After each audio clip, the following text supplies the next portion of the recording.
Hey everybody, Kody here. With After the Calm busy writing our new EP, I wanted to put together a special video for you today, sharing my favorite experiences of being in the band.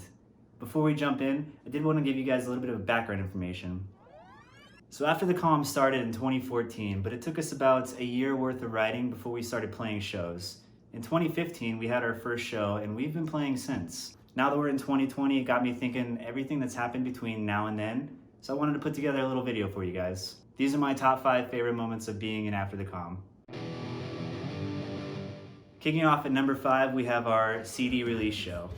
Now again, we started playing shows in 2015, but it didn't take us very long to figure out we needed a CD for our merch table. So we spent the summer of 2016 recording Ignis Fatuus, which we later released in October. We had the show at Joe's Grotto, and it was unlike anything we'd played at that time. Up until this point, we'd only had a handful of singles released. So to have a full album released, especially 2 weeks early digitally, we had given everybody time to learn the lyrics. So being there on stage, playing the songs for the first time live, hearing everybody sing them, that was the experience that made it one of the best shows to date. We were surrounded by our closest friends and family, and our peers from the music scene. It's definitely a night that I will never forget. Rip Joe's Grotto. Next up, number 4, we have a paid dinner. So sometime in 2017, I had gone out to Red Robin to grab a meal with my girlfriend. And we were just sitting there a few minutes into our meal. A server had come up to us and recognized me from After the Calm. He had said he was a friend with my guitarist. I personally didn't even know who this guy was, but he acknowledged that he'd been to our shows. It's amazing to have anybody recognize you, just especially at a setting like that. But anyways, he said hi, he took off. Later on, our server comes back, explains that he ended up paying for the entire check. And that was amazing because one, I barely even knew the guy. Like, I hadn't really hung out with this person ever, and they were never really like someone that I had known. So that for them to go out of their way to pay for my meal just because I was in After the Calm, there's no way that couldn't make this list. Coming in at number 3, one of the wildest moments is hearing that our song Captive had made it onto an esports event.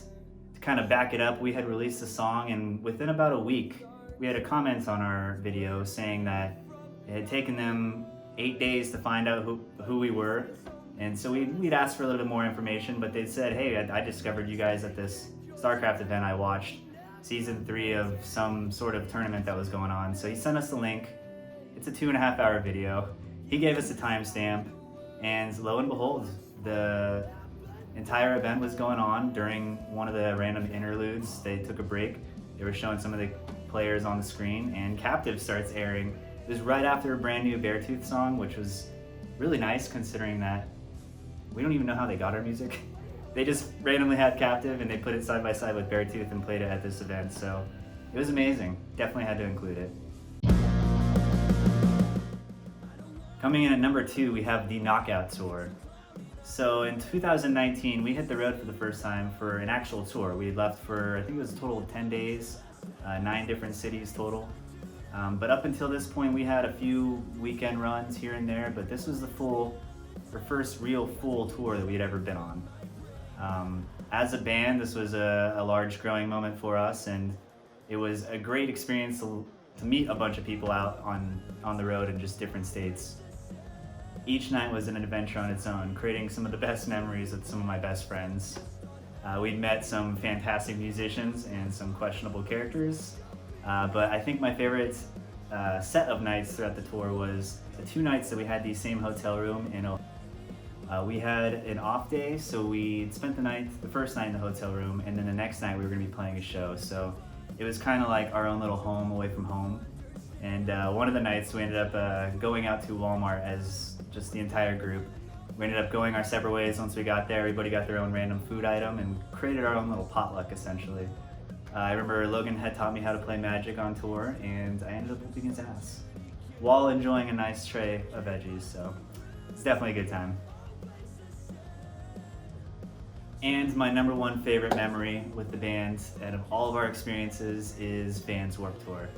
In 2018, we got to play the last Vans Warped Tour, and we actually won through a Reverb Nation contest. We ended up playing at the Full Sail University stage, And we were the first band to be playing at that stage, so it was pretty much right when doors opened.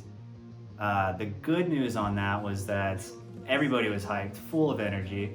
As soon as the doors opened, it was like that scene in Jurassic Park when all the dinosaurs come running over the hill. They're flocking this way.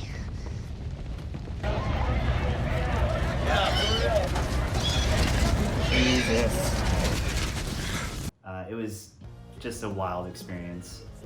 We ended up being able to set up a merch tent, met a ton of people, witnessed some crazy things like people passing out due to heat exhaustion, and just a really good time. This was number one on my list because this is our largest milestone to date, and I will never forget this experience. Shout out again to Reverb Nation and Full Sail University. And with that, I've shared my top 5 experiences of ATC with you guys. I'm very grateful of everything we've been able to do over the years, so thank you for all the support. If you want to continue to support us, go ahead and like the video and subscribe to our channel. Thank you again for watching, and we'll see you next time.